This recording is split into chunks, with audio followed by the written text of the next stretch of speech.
ಸ್ನೇಹಿತರೆ ನಮಸ್ಕಾರ.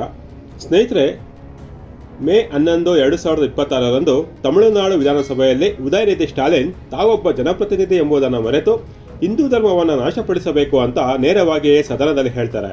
ಹಾಗಾದರೆ ಸದನದಲ್ಲಿ ಜನಪ್ರತಿನಿಧಿಗಳು ಏನು ಬೇಕಾದರೂ ಬಾಯಿಗೆ ಬಂದಂತೆ ಮಾತನಾಡಬಹುದಾ? ಅವರ ಮೇಲೆ ಯಾವುದೇ ಕಾನೂನು ಕ್ರಮ ಕೈಗೊಳ್ಳಲು ಅವಕಾಶ ಇಲ್ವಾ? ಅವರಿಗೆ ಸಂವಿಧಾನದ ಆರ್ಟಿಕಲ್ 194 ಜನಪ್ರತಿನಿಧಿಗಳಿಗೆ ವಿಶೇಷ ಅಧಿಕಾರ ನೀಡಿದೆಯಾ? ಆ ಕುರಿತು ಆರ್ಟಿಕಲ್ 194 ಏನು ಹೇಳುತ್ತೆ, ಬನ್ನಿ ನೋಡೋಣ.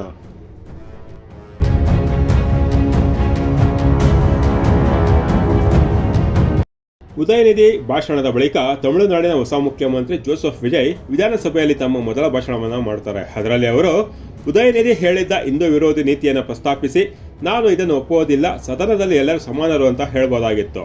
ಆದರೆ ಜೋಸೆಫ್ ವಿಜಯ್ ಮಾತ್ರ ಎಲ್ಲಿಯೂ ಅದನ್ನು ಪ್ರಸ್ತಾಪಿಸದೆ ಭಾರತದ ಬಹುಸಂಖ್ಯಾತ ಹಿಂದೂಗಳಿಗೆ ನೋವುಂಟು ಮಾಡಿದ್ದಾರೆ.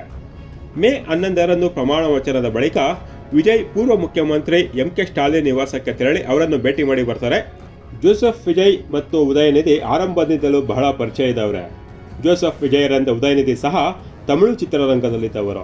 ಹಲವಾರು ತಮಿಳು ಚಿತ್ರಗಳಲ್ಲಿ ನಟಿಸಿದ್ದಾರೆ ಹಾಗೂ 2008ರಲ್ಲಿ ತೆರೆ ಕಂಡಿದ್ದ ಜೋಸೆಫ್ ವಿಜಯ್ ನಟಿಸಿದ್ದ ಕುರುವಿ ಎಂಬ ತಮಿಳು ಚಿತ್ರಕ್ಕೆ ಇದೇ ಉದಯನಿಧಿ ನಿರ್ಮಾಪಕರಾಗಿದ್ದರು. ಉದಯನಿಧಿ ಹಿಂದೂ ವಿರೋಧಿ ಹೇಳಿಕೆಯನ್ನು ಸದನದಲ್ಲೇ ಹೇಗೆ ಹೇಳಿದ್ರು, ಬನ್ನಿ ನೋಡೋಣ.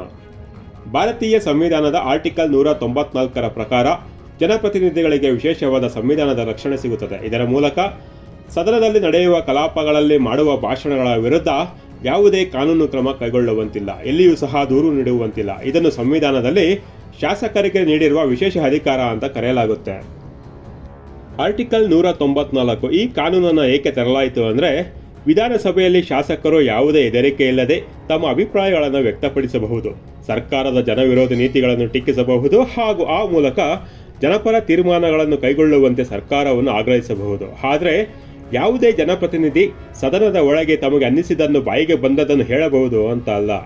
ತಾನು ಮಾತನಾಡುವಾಗ ಇನ್ನೊಬ್ಬರಿಗೆ ನೋವಾಗದಂತೆ, ಎಲ್ಲ ಧರ್ಮದವರ ಅಭಿಪ್ರಾಯಗಳಿಗೆ ಧಕ್ಕೆಯಾಗದಂತೆ ಸದನದಲ್ಲಿ ವರ್ತಿಸಬೇಕು. ಆದರೆ ಉದಯನಿಧಿ ಭಾರತದ ಸಂವಿಧಾನದಲ್ಲಿರುವ ಆರ್ಟಿಕಲ್ 194 ದುರುಪಯೋಗಪಡಿಸಿಕೊಂಡು ದೇಶದಲ್ಲಿ 80% ಹಿಂದೂಗಳ ಭಾವನೆಗಳಿಗೆ ತಮ್ಮ ಹೇಳಿಕೆಯಿಂದ ನೋವುಂಟಾಗುವಂತೆ ಮಾಡಿದ್ದಾರೆ.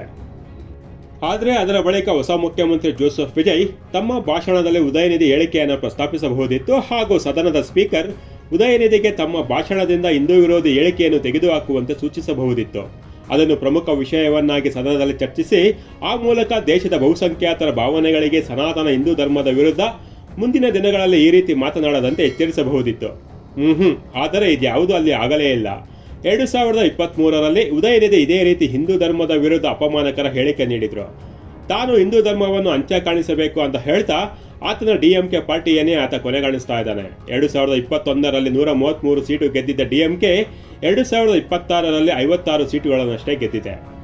ತಮಿಳುನಾಡಿನ 6 ಕೋಟಿ ಹಿಂದೂಗಳು ಆತನನ್ನು, ಆತನ ಪಕ್ಷವನ್ನು ಅಧಿಕಾರದಿಂದ ಕೆಳಗಿಳಿಸಿದ್ದಾರೆ. ಆದರೂ ಉದಯನಿಧಿ ಮಾತ್ರ ಇನ್ನೂ ಬದಲಾಗಿಲ್ಲ.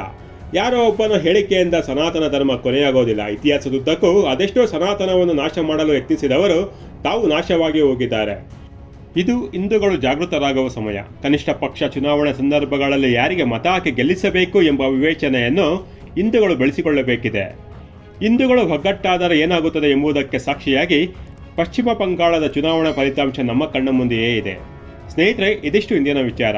ಮತ್ತೆ ಇನ್ನಷ್ಟು ವಿಚಾರಗಳಿಗಾಗಿ ಮುಂದಿನ ಸಂಚಿಕೆಯಲ್ಲಿ ಭೇಟಿಯಾಗೋಣ. ಅಲ್ಲಿಯವರೆಗೂ ಜೈ ಹಿಂದ್, ಜೈ ಶ್ರೀರಾಮ್.